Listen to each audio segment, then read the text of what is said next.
A'udzu billahi minasyaitonir rajim. Bismillahirrahmanirrahim. Assalamualaikum warahmatullahi wabarakatuh. Alhamdulillah. Alhamdulillahilladzi arsala rasulahu bil huda wa dinil haqqi liyudhhirahu 'alad dini kullihi wa kafa billahi syahida. Asyhadu an la ilaha illallah wa asyhadu anna Muhammadan abduhu wa rasuluh. Allahumma salli ala sayyidina Muhammadin wa ala alihi wa ashabihi ajma'in. Allahumma la ilma lana illa ma 'allamtana innaka antal alimul hakim. Allahumma 'allimna ma yanfa'una wanfa'na bima 'allamtana wa zidna ilman wa amalan ya rabbal alamin. Amma ba'du.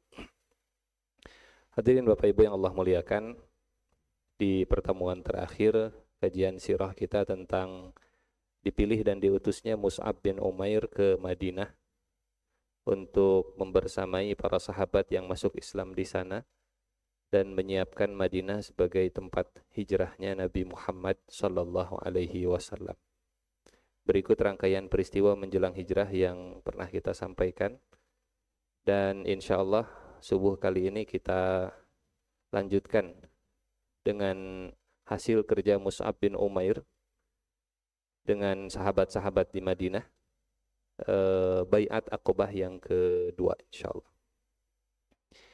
Dan Bai'at Aqobah yang kedua inilah yang menjadi kontrak antara Rasulullah sallallahu alaihi wasallam dengan penduduk Madinah. Bahkan kata penduduk Madinah, kata orang Ansar, kalau bukan karena Bai'at Aqobah yang kedua ini, tidak ada Madinah, tidak ada Badar, tidak ada Uhud, dan tidak ada semua yang pernah terjadi di Madinah.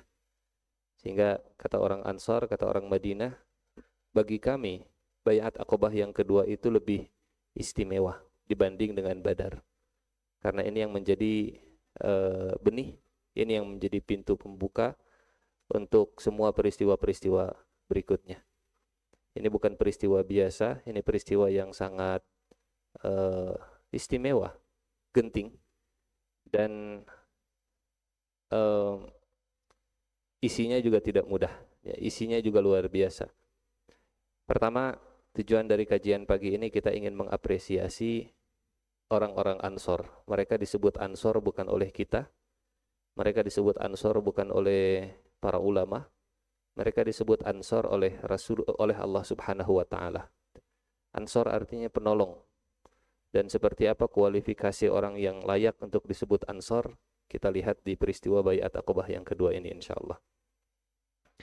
Sekilas rangkuman tentang peristiwa Bai'at Aqobah yang kedua. Bapak Ibu yang Allah muliakan, pertama dari sisi jumlah. Sebelumnya kita sampaikan orang pertama atau rombongan pertama yang masuk Islam dari Madinah itu jumlahnya hanya 6 orang saja. 6 orang dari kalangan Khazraj, 6 pemuda dari kalangan Khazraj. Yang paling muda usianya hanya 20-an tahun. Itu As'ad bin Zurarah. Mereka pulang ke Madinah, kemudian berdakwah di sana, menyampaikan Islam, mengajak orang untuk masuk Islam, dan tahun depan bertemu dengan Rasulullah Shallallahu Alaihi Wasallam dengan jumlah 2 kali lipatnya. Memang kalau melihat angka ini kurang signifikan, gitu ya, dari 6 ke 12 dalam waktu selama 1 tahun. Tapi mungkin pertumbuhan yang seperti ini lebih organik, lebih kokoh, lebih kuat dibanding yang terlalu cepat tapi kemudian juga terlalu rapuh. 12 orang ini mereka berbaiat di Aqobah yang pertama. Isinya adalah tentang loyal kepada Allah, loyal kepada akhlak karimah, dan loyal kepada Rasulullah sallallahu alaihi wasallam. Mereka pulang dan jadi role model di Madinah, pemuda yang berbeda dari masyarakat sekitarnya. Kemudian Mus'ab bin Umair ikut membersamai mereka. Dan tahun depannya, tahun ke-13 kenabian 75 gitu. Hasil kolaborasi antara Aus, Khazraj dan Mus'ab bin Umair. Maka kita belajar kolaborasi itu akan selalu menghasilkan yang lebih dahsyat dibanding kerja-kerja sendiri. 73 sahabat dan 2 sahabiah. Mereka berangkat dari Madinah, nah ini menarik, bersama jamaah haji yang musyrik. Dalam rombongan ada 300, berangkat dari Madinah 300 warga Madinah.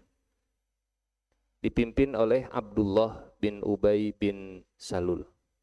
75 gabung dengan 300. Dan ini punya kelebihan yang luar biasa. Nanti kita cerita bagaimana manfaat melebur di mayoritas yang musyrik justru jadi tameng bagi para sahabat. Justru yang berapa sisanya? 300 dikurangi 75. 225 musyrik itulah yang menjadi pelindung bagi para sahabat yang 75 ini. Meskipun saat itu belum ada perintah haji dari Rasulullah sallallahu alaihi wasallam kepada kaum muslimin. Tapi karena haji sudah ibadah yang ada sebelum Nabi Muhammad sallallahu alaihi wasallam, jadi mereka ikut berhaji dengan orang-orang musyrik. Berangkat mereka, tinggal di tengah-tengah orang musyrik sampai akhirnya selesai prosesi ibadah haji. Tanggal 8, tanggal 9, tanggal 10, tanggal 11, tanggal 12. Nabi memilih waktunya itu di tanggal 13 malam. Tanggal 13, besoknya tanggal 13, ya, malamnya tanggal 13 Zulhijjah, di mana jamaah haji di masuk tanggal 13 itu sudah banyak yang pulang. Ada istilah kalau di haji nafar awal, nafar sani gitu. Nafar awal itu tanggal 12 jamaah haji kemudian bubar. Tanggal 13 nambah 1 hari, tanggal 13 bubar. Kenapa Nabi memilih tanggal 13? Ini salah satu manajemen resiko. Meminimalisir orang-orang yang memantau pergerakan Rasulullah sallallahu alaihi wasallam dan 75 sahabat ini. Bapak Ibu, ini pertemuan yang berbahaya. Ini pertemuan tentang kontrak mendirikan sebuah negara. Ini pertemuan yang membuat Quraisy akan memiliki saingan yang begitu luar biasa, sehingga harus betul-betul dirahasiakan oleh Rasulullah sallallahu alaihi wasallam. Pertama, waktunya tanggal 13. Supaya mayoritas jamaah haji sudah banyak yang pulang. Mayoritas jamaah haji sudah siap-siap dan beres-beres, mereka sudah sibuk dengan packing-packing barang. Kemudian yang kedua, tanggal 13 ini besoknya tidak ada lagi yang tinggal di Padang Arafah, tidak ada lagi yang tinggal di daerah Mina. Jadi andai pertemuan ini bocor, andai pertemuan ini kemudian sampai ke telinga orang-orang Quraisy, maka di tanggal 13-nya mereka bisa langsung pergi. Mereka bisa langsung meninggalkan Mina. Jadi semua kemungkinan-kemungkinan yang bakal membahayakan baik Rasulullah sallallahu alaihi wasallam ataupun 75 sahabat ini dianalisa oleh Nabi, diprediksi dan dicari solusinya. Artinya kita belajar bahwa sunnah Nabi itu selain ibadah yang sifatnya ritual, semua bentuk persiapan-persiapan dan kemungkinan-kemungkinan serta solusi yang harus dilakukan itu juga termasuk bagian dari sunnah Nabi Muhammad sallallahu alaihi wasallam. Singkat cerita, kemudian Rasulullah sallallahu alaihi wasallam menentukan tempatnya di Aqobah, bukan di Minanya, ya, bukan di tendanya, bukan di rumah Rasulullah sallallahu alaihi wasallam, bukan juga di padang Arafah, tapi di Aqobah. Aqobah ini tempat yang Bapak Ibu, kalau seandainya 75 orang ini keluar dari tenda, peristiwanya malam-malam. Dan malamnya bukan malam sepertiga malam pertama, juga bukan sepertiga malam kedua, bukan sepertiga malam terakhir, tapi sepertiga malam kedua, di tengah malam. Dengan pertimbangan, kalau sepertiga malam pertama masih banyak orang yang belum tidur. Kalau sepertiga malam terakhir mungkin masih banyak orang yang sudah bangun. Tapi kalau sepertiga malam kedua, ini orang mayoritasnya mungkin sedang terlelap. pilihnya tanggal 13, malam hari di tengah malam, lokasinya di Aqobah. Aqobah itu untuk mengamankan seandainya ada orang yang melihat, mereka bisa Bismillah ya Allahu Akbar, Bismillah ya Allahu Akbar. Gitu. Mau kemana? Mau lempar jumroh. Mau kemana? Mau melanjutkan prosesi ibadah haji. Semua jejak-jejak, semua kemungkinan-kemungkinan diperhatikan oleh Nabi.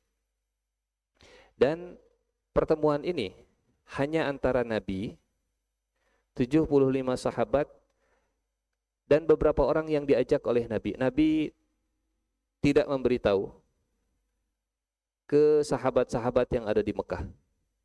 Hanya orang-orang tertentu. Satu, Abu Bakar yang tahu pertemuan ini, Ali bin Abi Thalib, dan paman Rasulullah Abbas bin Abdul Muttalib. Sisanya nggak ada yang tahu. Menjaga kemungkinan bocor. Dan orang-orang ini yang diberitahu oleh Rasulullah SAW juga yang hadir di sekitar Aqobah. Bukan orang yang ada di luar Aqobah. Ya. Ini hadir di sekitar Aqobah. Besar. Jadi Abu Bakar itu dan Ali bin Abi Thalib menjaga di luar Aqobah, keliling patroli. Sementara Abbas bersama Rasulullah sallallahu alaihi wasallam hadir di peristiwa Baiat Aqobah. Kenapa Abbas? Padahal Abbas waktu itu masih musyrik. Nabi punya paman yang sudah masuk Islam, namanya Hamzah. Kalau Abu Lahab jelas dicoret. Gak mungkin ngajak Abu Lahab, pasti mulutnya ember, bocor, nyebar kemana-mana. Gitu.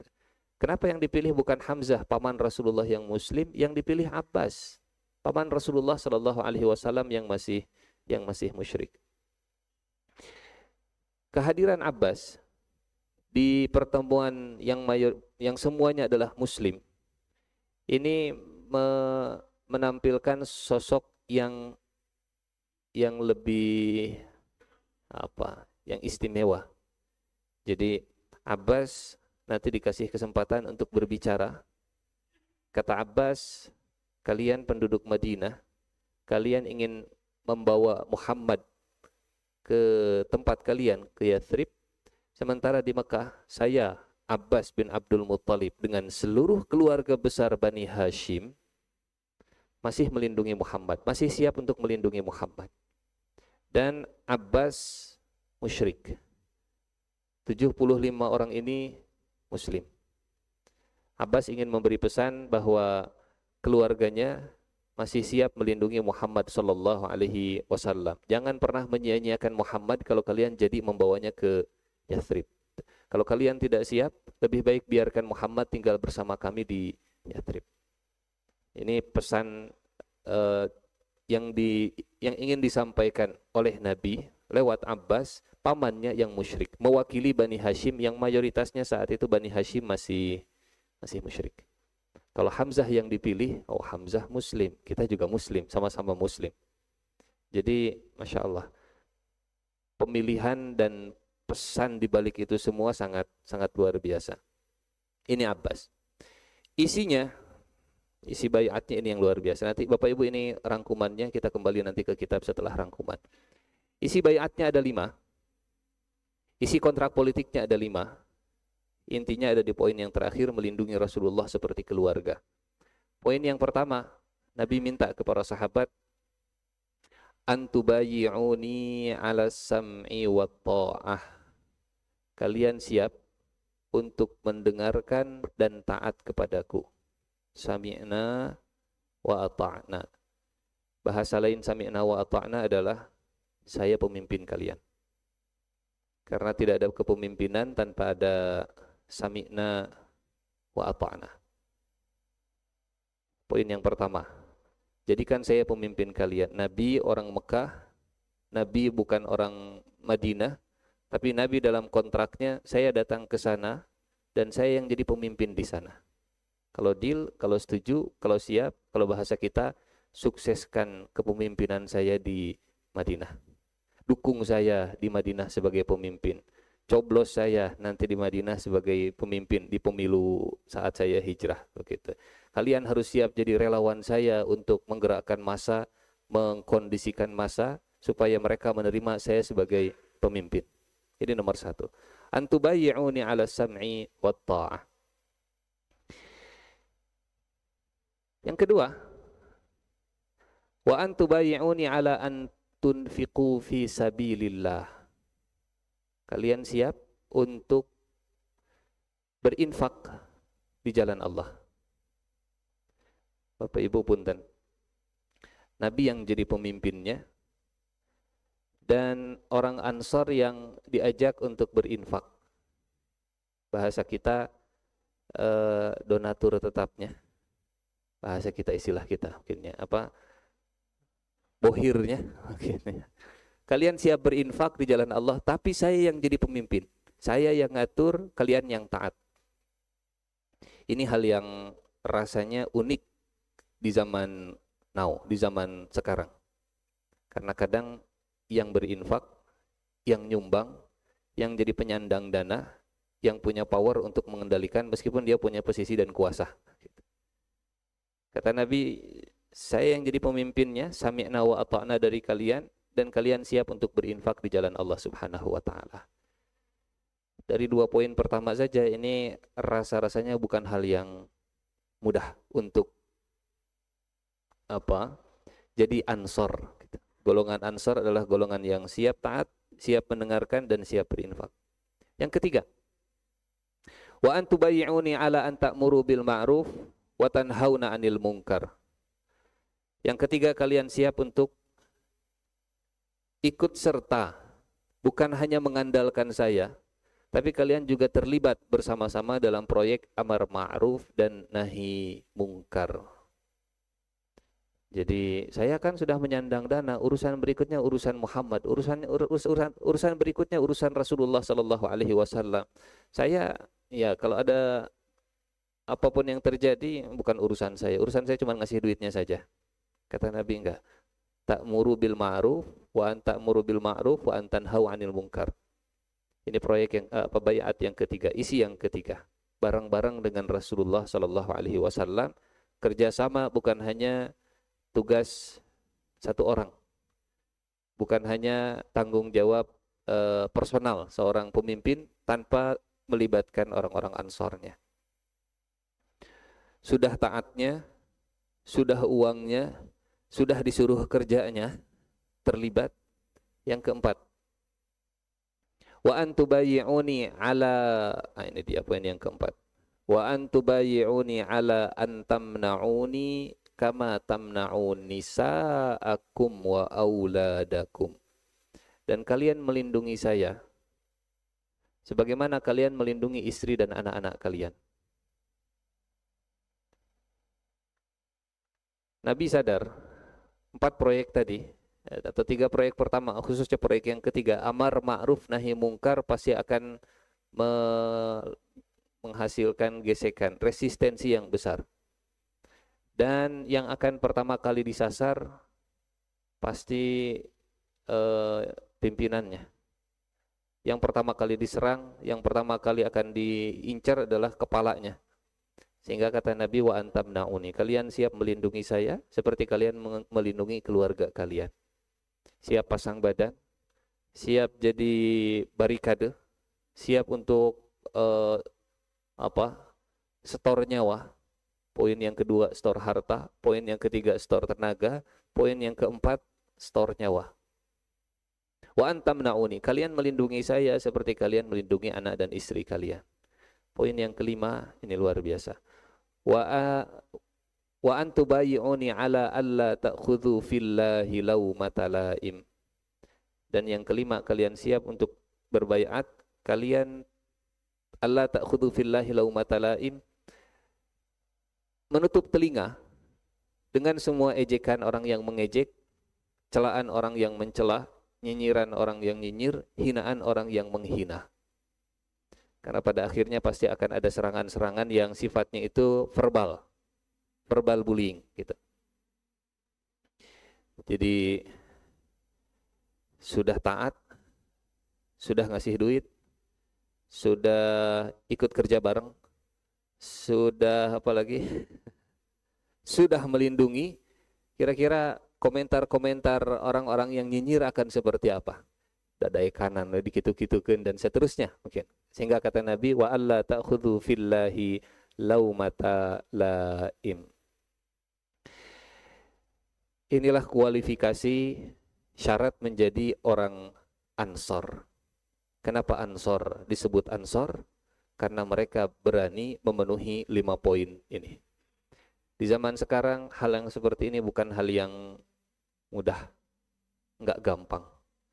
Kadang muncul ego, kadang muncul perasaan saya sudah ngasih modal, saya punya hak untuk ngatur dan seterusnya. Gitu.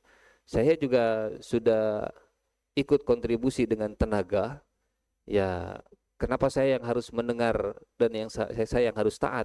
Toh kita bareng-bareng. Gitu. Ini paduan poin-poin yang mungkin kalau saya ada di sana belum tentu saya juga siap untuk tanda tangan. Belum tentu dengan pola pikir dunia modern hari ini. Pantas kalau Allah Subhanahu wa taala mengabadikan orang Madinah dengan orang Ansor itu, Allah nggak pernah salah untuk ngasih label ke satu kaum. Ansor, Ansor.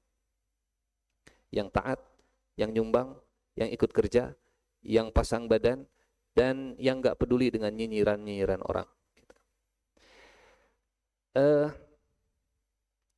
Kata orang Ansor, ya Rasulullah, seandainya kami mengerjakan semuanya, seandainya kami penuhi poin 1 sampai poin 5, ya Rasulullah, kami dapat apa?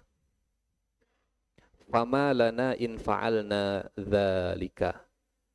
Imbalan bagi kami apa ya Rasulullah? Karena ini namanya kontrak. Ya, kontrak Anda dapat 5, kami dapat apa? Saya cek di semua kitab sirah. Jawaban Rasulullah cuma satu kata, titik. Satu kata dan titik. Ada yang tahu kata itu? Jawaban Nabi cuma satu kata. Al-Jannah. Titik. Surga. Bayangkan kalau itu terjadi di zaman sekarang. Saya dapat apa? Surga. Surga. Saya sudah keluar modal cuma dapat surga. Surga. Saya ikut kerja dapatnya cuma angin-angin surga.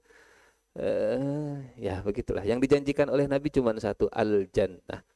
Nabi tidak menjanjikan orang Ansor nanti kalau kalian sepakat dengan 5 kontrak ini, setelah saya meninggal dunia, kalian yang akan memimpin dunia, kalian yang akan memimpin umat Islam.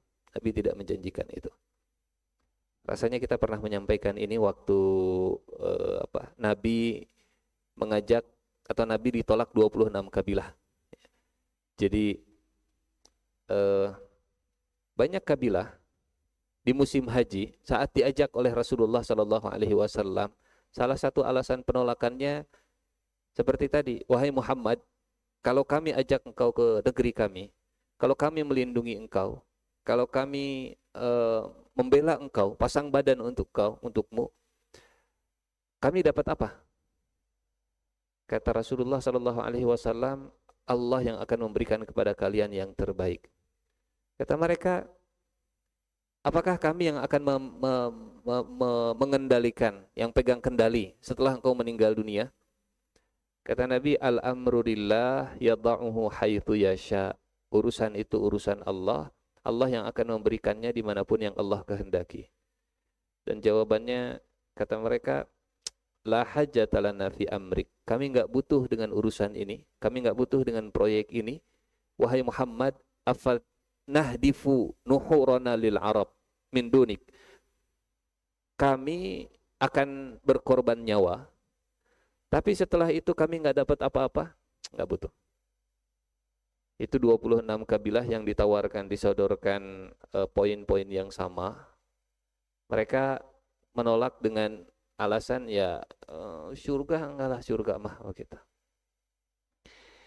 Ustad da nu ngajanjikeun oge nabi eta mah. Yang menjanjikannya nabi. Tapi menjadi orang Ansor di zaman sekarang juga insya Allah janjinya, karena sirah nabawiyah ini menjadi uswah hasanah, menjadi kisah yang akan terus berulang nilai-nilainya, walaupun mungkin latar belakang cerita dan orang-orangnya bisa berbeda. Ya Rasulullah, famalana in fa'alna zalik, kami dapat apa kalau kami memenuhi 5 hal ini?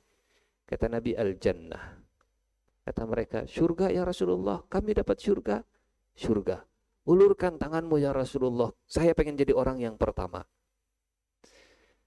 Memang Ansor disebut Ansor karena motivasi mereka menjadi Ansor ingin dapat surga. Berat kita untuk menjadi orang Ansor kalau orientasinya bukan seperti orang Ansor. Bukan seperti orang Ansor. Ada satu hadis ini Masya Allah luar biasa. Hadis ini disampaikan oleh Aisyah radhiyallahu anha tentang apa yang dibangun pertama kali.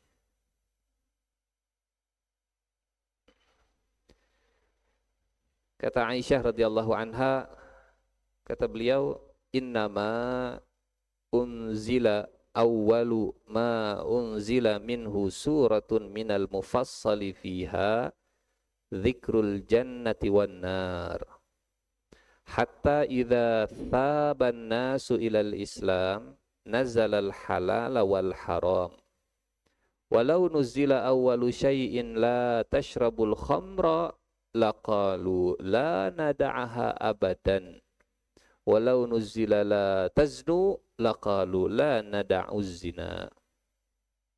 Yang pertama kali turun dari Al-Quran adalah surat-surat mufassal, surat-surat yang rinci, surat-surat yang pendek-pendek, yang berisi peringatan tentang surga dan neraka.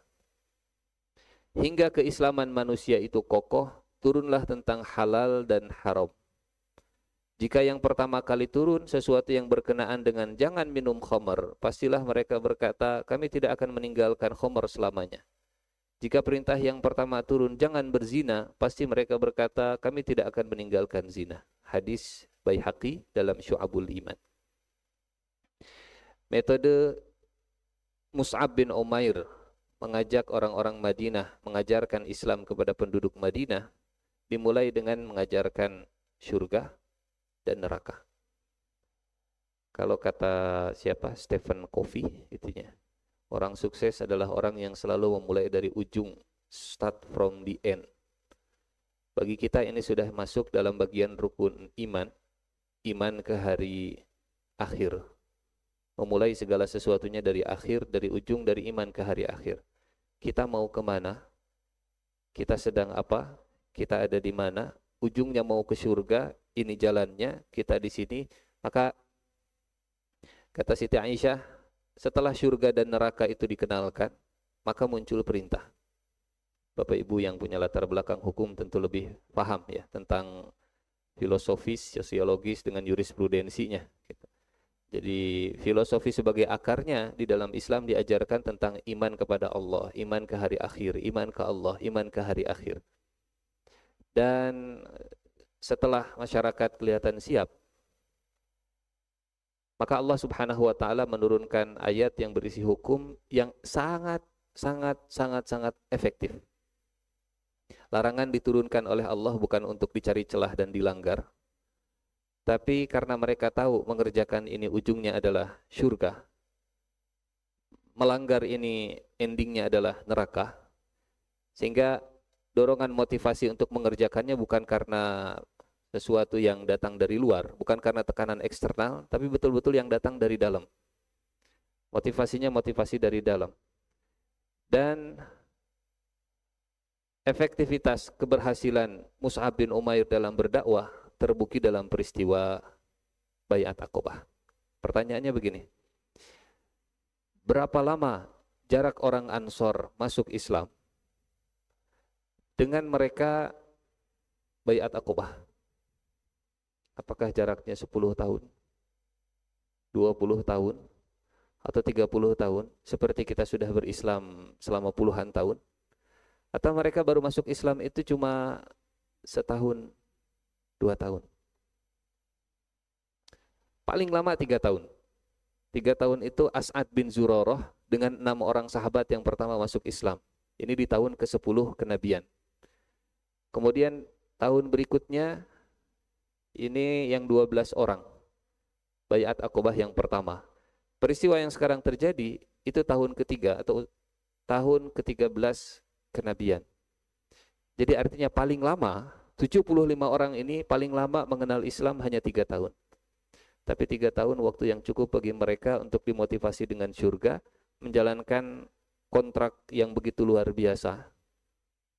Isinya 5, balasannya surga, dan mereka siap. Salaman ya Rasulullah, deal ya Rasulullah, tanda tangan ya Rasulullah, ulurkan tanganmu, kami siap. Bahkan mereka berlomba-lomba ingin jadi orang yang pertama, ya, dengan harapan mungkin orang yang pertama tanda tangan, orang yang pertama salaman akan jadi orang yang pertama masuk surga. Ini kata, sebelum mereka salaman, ada seorang sahabat dari Ansor namanya Abul Haytham bin At-Taihan. Kata Abul Haytham, ya Rasulullah, sebelum kami tanda tangan, sebelum kami salaman, kami ingin bertanya tentang masa depan. Seandainya Allah memberikan kemenangan kepada engkau ya Rasulullah, seandainya Mekah berhasil kita taklukkan dan menjadi wilayah yang tunduk kepada Allah Subhanahu wa taala, ya Rasulullah, kami akan memutuskan hubungan dengan orang Yahudi. Anda datang ke negeri kami, sekarang kami punya hubungan dan ikatan dengan orang Yahudi. Anda datang ke negeri kami, mau tidak mau, kami akan putus hubungan dengan orang Yahudi. Loyalitas kami tidak lagi ke orang Yahudi, tapi loyalitas kami kepada Anda ya Rasulullah. Tapi kalau nanti Allah memberikan kemenangan kepadamu, kemudian kami sudah putus hubungan dengan orang Yahudi, apakah engkau akan meninggalkan kami dan pulang ke kampung halaman ya Rasulullah? Bahasa kasarnya, apakah kami akan seperti mendorong mobil mogok? Kami sekarang dorong, mobilnya nyala, kemudian kami ditinggalkan. Kami sekarang menolongmu, membantumu sampai kamu menang. Setelah kamu menang, kemudian engkau tinggalkan kami begitu saja ya Rasulullah. Kami akan putus hubungan dengan Yahudi, kemudian setelah engkau menang, engkau tinggalkan kami putus dengan orang Yahudi. Ya Rasulullah, bagaimana ke depannya ya Rasulullah? Masya Allah, orang Ansar mereka siap dimotivasi dengan surga, tapi mereka juga punya pemikiran ke depannya bakal seperti apa. Keseimbangan yang begitu luar biasa. Kita dukung sekarang sampai engkau sukses jadi pemimpin. Setelah jadi pemimpin kami akan diabaikan begitu saja ya Rasulullah, atau akan seperti apa kejadiannya? Kata Nabi, lah, balidam dam wal hadmul hadm, ana minkum wa antum minni, uharibu man harabtum wa usalimu man salamtum. Darah dengan darah, tanah dengan tanah. Saya bagian dari kalian, kalian bagian dari saya. Saya akan memerangi yang kalian perangi, dan saya akan berdamai dengan yang kalian ajak damai. Ini kalimat yang luar biasa. Kita sudah menyatu, kita sudah tidak terpisah, selama-lamanya kita akan bareng-bareng. Ad-dam, balidam middam wal hadmil hadm, ana minkum wa antum minni, uharibu man harabtum wa usalimu man salamtum. Dan kalimat ini terbukti, punten, kita agak loncat sedikit. Ini peristiwa sebelum hijrah, kita loncat ke 8 tahun setelah hijrah. Ada perang yang namanya Hunain, perang Hunain. Di situ Rasulullah mendapat banyak ghanimah, berhasil menaklukkan orang Taif. Dan perang Hunain itu persis setelah Fathu Mekah. Fathu Mekah itu peristiwa penaklukan Mekah, orang Mekah banyak yang masuk Islam gitu. Dan Rasulullah SAW membagikan ghanimah dari perang Hunain ke mu'allaf, ke muslim-muslim yang baru bergabung, muslim-muslim Mekah. Bagikan, Abu Sufyan dapat 100, ini dapat sekian, dapat sekian, dapat sekian. Sampai kata orang Ansor, bisik-bisik di belakang orang Ansor, di WA grup yang khusus orang Ansor, Rasulullahnya nggak ada di sana. Oke. Biasanya kan ada WA grup orang Ansor khusus, WA grup orang Ansor yang ada Rasulullahnya, WA grup orang Ansor dan orang Muhajirin, WA grup orang Muhajirin yang tidak ada Rasulullah, nah uncara ayeuna sih gitu. Kadang kalau WA grup itu sepi, ini curiga, jangan-jangan ada WA grup di belakang. Ramainya mah di sana, di sini sepi. Ini bukan live grup, tapi grup live. Satu grup meninggalkan, yang tersisa tinggal satu orang. Hadirin jamaah yang Allah muliakan, bisik-bisik di belakang orang Ansor. Kata mereka, Rasulullah sudah ketemu keluarganya. Rasulullah sudah kumpul dengan orang-orang Mekah. Rasulullah membagikan ghanimah hanya kepada orang-orang Mekah. Kita nggak kebagian apa-apa. Iya ya, benar Rasulullah. Sekarang sudah ketemu keluarganya. Wah, viral, nyebar, makin rame. Apa istilah kita? Echo chamber begitunya. Echo chamber. Beredar di kalangan orang Ansor sampai akhirnya suaranya makin kencang. Gitu. Nggak nyampe ke Rasulullah Shallallahu Alaihi Wasallam dan Jibril juga nggak membocorkan. Sampai akhirnya datang pimpinan orang Ansor, Sa'ad bin Ubadah. Ya Rasulullah, ada apa Sa'ad? Rame di WA grup orang-orang Ansor ya Rasulullah. Apa yang rame? WA grup yang mana? Bahasa kita. WA grup orang-orang Ansor. Kata orang Ansor, Anda sudah kumpul dengan keluarga dan orang Ansor ada bisik-bisik yang kurang enak di belakangnya Rasulullah. Rasulullah paham. Dan Nabi pengen tahu positioningnya Sa'ad bin Ubadah ini gimana. Kata Nabi, "Fama taqul ya Sa'ad?" Anda sendiri opininya gimana? Pandangannya bagaimana wahai Sa'ad? Kata Sa'ad, ya Rasulullah, ma ana illa rajulun min ahli. Saya bagian dari Ansor ya Rasulullah. Bahasanya halus gitu. Saya bagian dari Ansor ya Rasulullah. Maksudnya, ya arahnya ke sana gitu. Saya juga mempertanyakan kebijakan engkau ya Rasulullah. Tapi bahasanya luar biasa. Ma ana illa rajulun min ahli. Baik. Kata Nabi, kumpulkan orang Ansor di satu tempat yang tidak boleh ada orang Muhajirin satupun. Ini mirip seperti peristiwa Aqobah. Hanya orang Ansor, tidak boleh ada orang Muhajirin. Sekarang kumpulkan orang Ansor dan nggak boleh ada orang Muhajirin. Peristiwa ini berselang 8 tahun. Tapi 8 tahun membuktikan komitmen Nabi Muhammad SAW dengan kata-katanya, bari dammid dam wal hadmal hadm ana minkum wa antum minni. Kata Nabi, ya ma'syaral ansar. Kisahnya panjang, pada waktu insyaallah kita akan ceritakan. Tapi intinya kata Nabi, seperti yang pernah kita sepakati di perjanjian Aqobah yang kedua, di baiat Aqobah yang kedua, saya tidak akan meninggalkan kalian. Mereka pulang, orang-orang Mekah mereka pulang dengan onta, mereka pulang dengan domba, mereka pulang dengan kambing, mereka pulang dengan harta, tapi mereka tidak akan pulang ke rumahnya dengan Rasulullah Sallallahu Alaihi Wasallam. Rasulullah akan pulang bersama kalian ke Madinah. Ke Madinah. Memang mereka mendapatkan ghanimah, tapi kalian pulang bersama Rasulullah Sallallahu Alaihi Wasallam. Mereka, kata Nabi, karena baru Islamnya, maka ikatan dengan Islamnya itu harus dibantu dengan harta dan materi. Sementara kalian yang sudah lama Islamnya, sudah 8 tahun, 10 tahun, 11 tahun, saya serahkan Islam kalian kepada Allah Subhanahu wa Ta'ala. Ini salah satu sunnah Nabi, memotivasi orang supaya kuat keislamannya, salah satunya dengan materi. Dalam zakat kita mengenal salah satu mustahik zakat adalah mu'allaf. Wal mu'allafati qulubuhum. Bagaimana mengaplikasikan ini?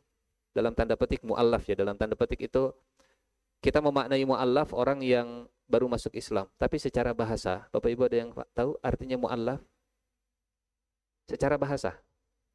Kalau mu'allaf diartikan orang baru masuk Islam, itu makna secara istilah. Tapi mu'allafati qulubuhum, itu maknanya orang yang akan kita ikat hatinya supaya kuat membersamai kita. Jadi ini anak kok agak berat ya untuk diajak sholat subuhnya.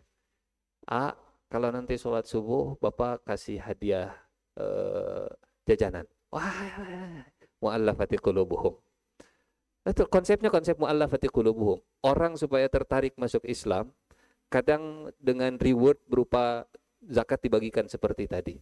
Tapi setelah dia lama masuk Islam, nggak ada istilah lagi mu'allafati qulubuhum. Saya kok nggak dikasih lagi uang zakat? Emang saya kan mu'allaf, sudah berapa tahun? 20 tahun, oh, bukan mu'allaf lagi. Ikatannya sudah sangat kuat. Jadi konsep zakat mu'allaf itu bisa kita aplikasikan hanya untuk daya tarik pertama saja.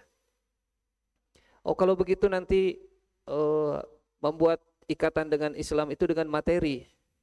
Allah lebih tahu kenapa mu'allaf dapat hak dari zakat. Allah lebih tahu. Kalau memang kemudian kita berpikir zakat itu bisa membuat orang jadi matre, maka yang ini mengkritisi aturan zakat untuk hak para mu'allaf nantinya begitu. Itu hanya daya tarik awal saja. Kajian.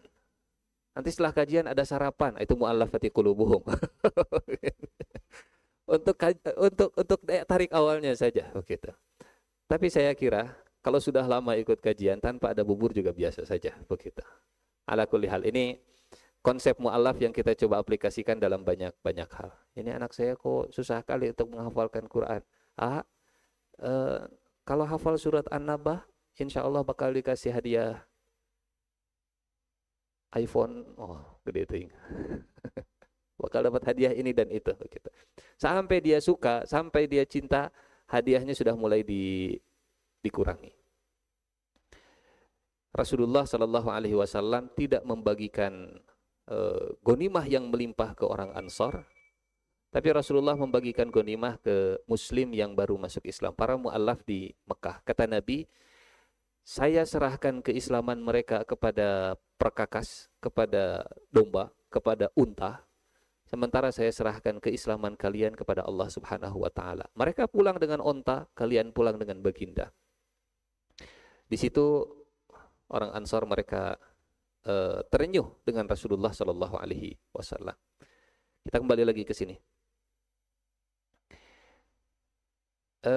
Ini pertanyaan Abul Haytham yang dijawab oleh Nabi dengan memastikan kebersamaan penduduk Madinah. Setelah selesai, mereka salaman dengan Rasulullah satu persatu. 75 orang ini oleh Nabi dibagi 12 kelompok. Dan 12 kelompok masing-masing diminta untuk memilih satu orang pemimpin. Istilah dalam sirahnya 12 nakib. Nakib itu perwakilan. Bapak Ibu, kenapa 12? 8 dari Khazraj, 4 dari Aus. Karena jumlah orang Khazraj ini 2 kali lipat dari jumlah orang Aus. Masing-masing setelah dibagi 12, kemudian diminta untuk menunjuk seorang pemimpin. Ini kalau bahasa kita, kerakyatan yang dipimpin dalam hikmah kebijaksanaan, dalam permusyawaratan, perwakilan. Nabi kalau harus menyampaikan sesuatu ke 75 orang, itu enggak efektif. 75 orang silahkan bagi jadi 12 sesuai dengan kabilahnya masing-masing. Kalau bahasa kita, ini partai Khazraj, ini partai Aus. Partai Khazraj ada fraksi 1, fraksi 2, fraksi 3 komisi ini. Masing-masing silahkan pilih ketua komisinya. Ketua komisinya, ketua fraksinya silahkan kumpul di depan Rasulullah. Nabi menyampaikan ke 12, 12 ini silahkan sampaikan ke semuanya.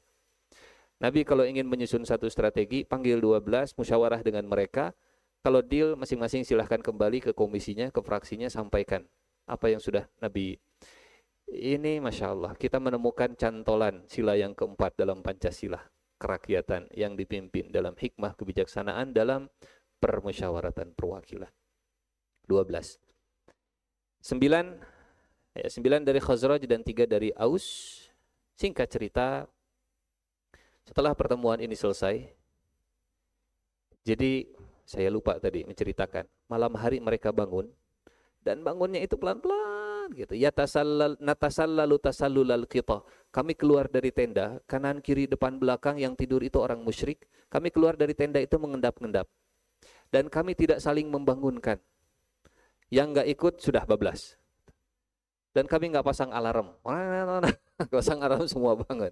Pokoknya sadar diri, bangun jam sekian, jalan. Mereka pulang keluar dari tenda, dan mereka pulang ke tenda lagi, orang musyriknya masih tidur. Abu Jahal masih tidur, Abu Lahab masih tidur, orang musyrik masih tidur, yang terbangun adalah orang Islam. Pertemuan penting di waktu ketika orang lain sedang tidur. Jangan sampai yang terjadi sebaliknya. Muslimnya lagi tidur, sementara yang memusuhi Islamnya nggak tidur gitu, menyusun. Ya, mereka pulang.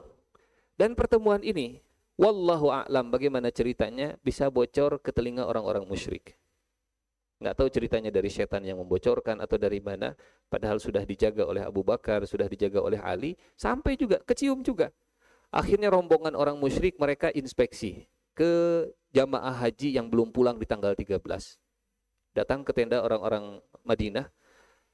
Kata Abu Jahal, saya dengar tadi malam ada pertemuan dengan kalian, dengan penduduk Madinah. Kira-kira siapa yang bakal jadi jubir untuk menjawab pertanyaan Abu Jahal? Orang musyrik, Abdullah bin Ubay bin Salul. Kata Abdullah bin Ubay bin Salul, demi Allah, kami tidak melakukan apapun. Tadi malam kita tidur. Iya kan? Iya kan? Iya betul, kami tidur. Orang muslim, para sahabat yang 75 saling berpandangan. Kata mereka, ya benar, Abdullah bin Ubay bin Salul benar gitu. Inilah salah satu manfaat berbaur begitu ya. Ini salah satu keistimewaan berinteraksi di tengah orang-orang musyrik, ternyata mereka menjadi tameng. Mereka benar, mereka jujur. Kami nggak berkumpul, kami nggak ketemu dengan Muhammad, kami nggak ada perjanjian apapun, kami tidur tadi malam. Ya, yang ngomongnya dia, kita kan diam aja. Akhirnya mereka selamat. Singkat cerita, pertemuan ini kemudian membuat Rasulullah Shallallahu Alaihi Wasallam dan para sahabatnya memiliki tempat yang siap untuk menjadi pelindung kaum muslimin. Hingga insya Allah pertemuan berikutnya, ini kita tidak sempat membaca lebih rinci, lebih detail, tapi setidaknya isi dari perjanjian Aqobah, isi dari Baiat Aqobah itu tidak jauh berbeda dengan rangkuman yang tadi kita sampaikan. Keesokan harinya, Rasulullah kemudian berkumpul dengan para sahabat dan kata Nabi, kita sudah punya tempat yang layak, kita sudah punya tempat untuk ibadah, silahkan kalian susul para sahabat Ansor ke Madinah. Ini musim haji. Punten. Bulan apa Rasulullah Shallallahu Alaihi Wasallam hijrah ke Madinah? Beliau berangkat bulan Safar sampai ke Madinah tanggal 12 Rabiul Awal. Jadi dari selesai haji ke hijrahnya Rasul itu jaraknya kurang lebih sekitar 3 bulanan atau 2 bulan kurang lebih. Dan selama 2 bulan ini yang hijrah duluan adalah para sahabat. Ada yang sembunyi-sembunyi, ada yang terang-terangan seperti Umar bin Khattab. Pada waktunya insya Allah kita akan cerita pertemuan berikutnya tentang hijrahnya para sahabat ke Madinah Al-Munawwarah. Insya Allah. Ada yang didiskusikan, silahkan. Saya kembalikan ke moderatornya. Assalamualaikum warahmatullahi wabarakatuh. Waalaikumsalam warahmatullahi wabarakatuh. Baik, Ustaz, terima kasih. Sampai-sampai ini jamaah kayak kelihatan ngantuk semuanya karena saking asiknya mendengarkannya, Ustaz, insyaallah. Ya, tapi saya yakin Bapak Ibu tidak ngantuk ya. Karena ini perjalanan yang memang luar biasa. Innalladzina yubayyi'unaka innama yubayyi'unallah. Ya, mungkin bagi kita mah ayatnya sudah hafal, tapi mungkin dalamnya tidak pernah mengalami. Ya, yaitu tentang baiat.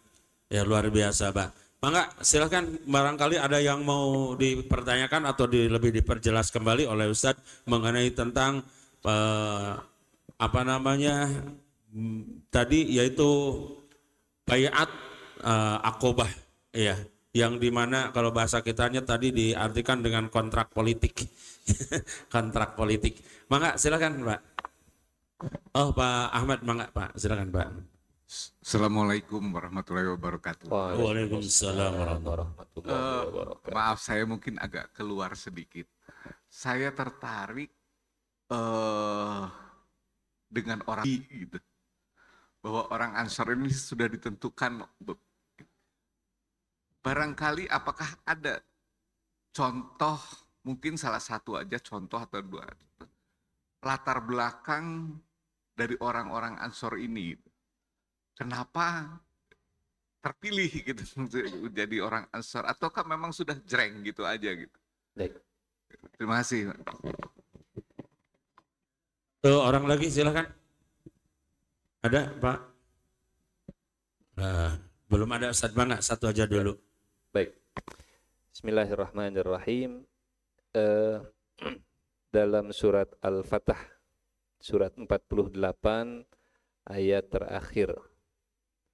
Ini ayat tentang kriteria orang-orang yang membersamai Rasul. Jadi sifat-sifat pendukung Rasul, orang yang ring satunya Rasulullah Sallallahu Alaihi Wasallam, itu memang sudah di spoiler oleh Allah, di-spill, dibocorkan dalam Taurat dan di dalam Injil sifatnya. Saya bacakan terjemahannya. Muhammad adalah utusan Allah, dan orang-orang yang bersama dengan dia tegas terhadap orang kafir, berkasih sayang sesama mereka.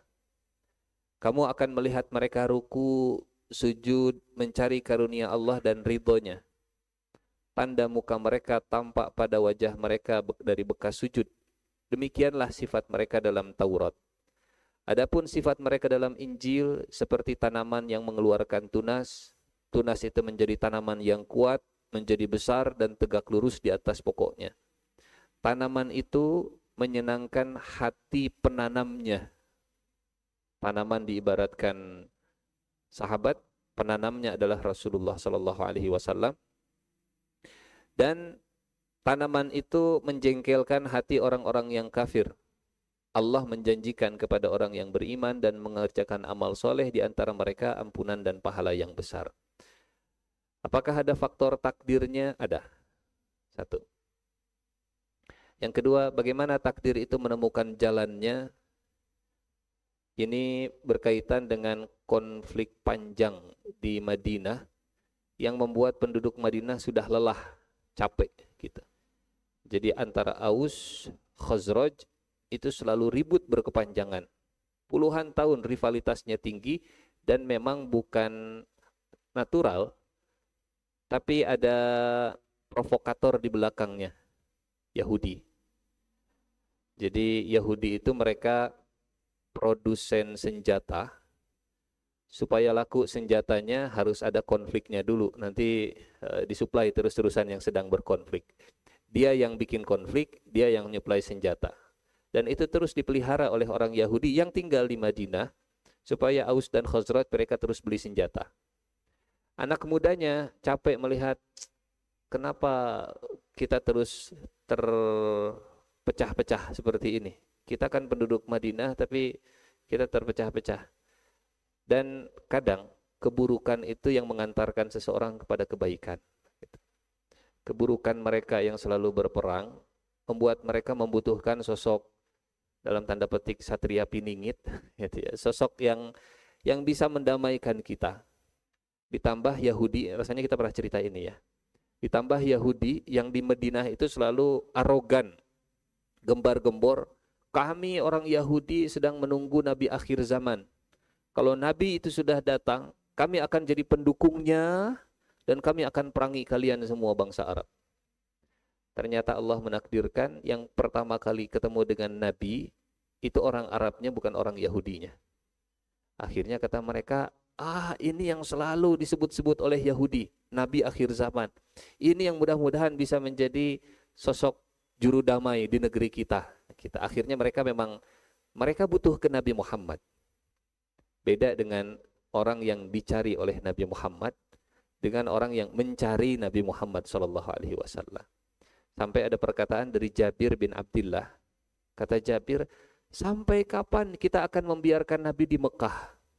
Sampai kapan kita membiarkan Nabi itu tertindas di Mekah? Sampai kapan kita akan ngajak Nabi ke sini? Jadi semangat mereka itu semangat yang sifatnya bukan dikejar, tapi mereka yang ngejar sendiri. Mungkin ini salah satu di antara alasan kenapa takdir menjadi orang Ansor itu jatuh ke penduduk Madinah tadi. Wallahu a'lam bishawab. Masih ada? Silakan. Ada satu sini. Takdir pasti menemukan jalannya. Ya.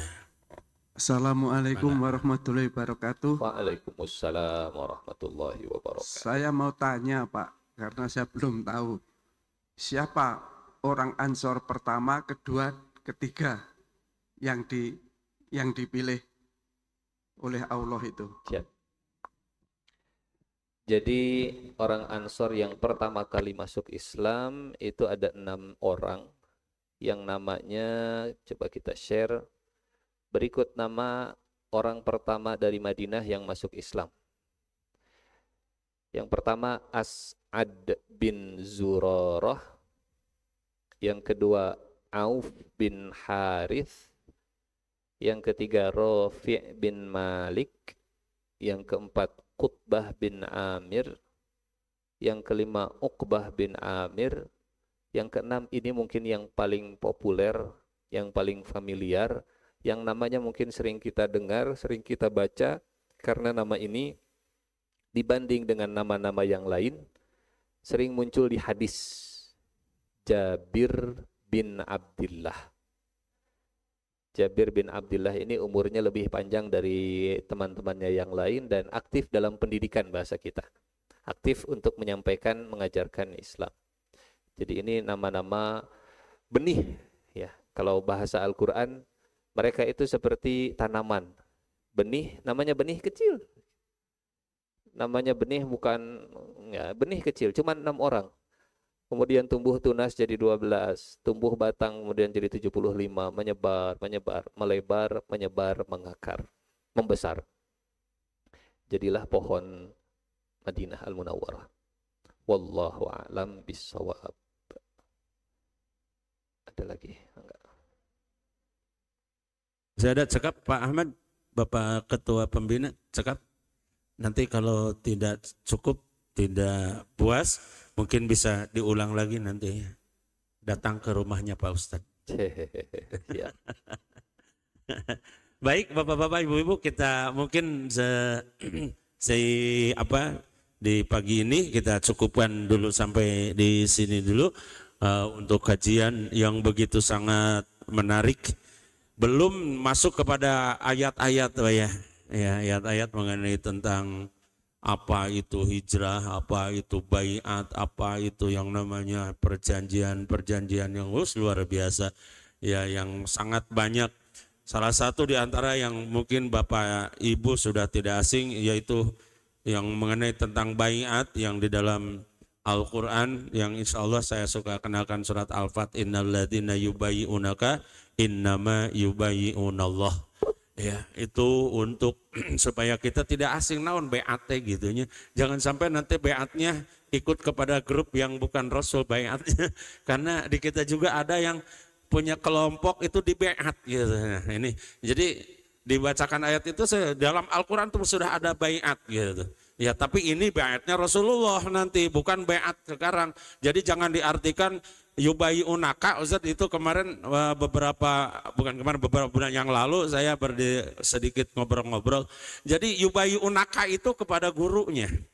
Nah ini ya, innalladzina yubayyi'unaka katanya, yang berhubungan kepada ayah, kepada bapak, pemimpin dia, itu sama dengan baiat kepada Allah. Istighfar saya bilang gitu. Ya, itu bukan kepada guru, itu adalah kepada Rasulullah gitu ya. Karena iya betul kepada Rasul katanya, tapi kan Rasul sudah enggak ada katanya. Jadi sekarang kepada ayah katanya. Ya, ayah itu yang dimaksud pemimpinnya. Nah, jadi ini supaya kita mengetahui, maka insya Allah sekali-kali saya suka bacakan ayat itu terutama di hari Jumat dengan maksud untuk mengenalkan hal-hal yang bersifatnya perjuangan Rasulullah, dan memang temanya juga adalah Al-Fat. Apa Al-Fat ya Pak? Kemenangan. Nah, mudah-mudahan dari situ muncul berbagai macam kemenangan. Baik para jamaah rahimakumullah, sebelum ditutup ada 2 pengumuman. Yang pertama, program DKM yang sedang kita hadapi, insya Allah akan ada program pengecatan masjid ya insya Allah akan dicat semuanya. Untuk itu kami memberitahukan kepada para jamaah, disilakan untuk berpartisipasi ya untuk dapat membiayai pengecatan masjid. Ya mungkin Pak Ketua DKM sama Ketua Pembina sudah tahu berapa dana yang dibutuhkan.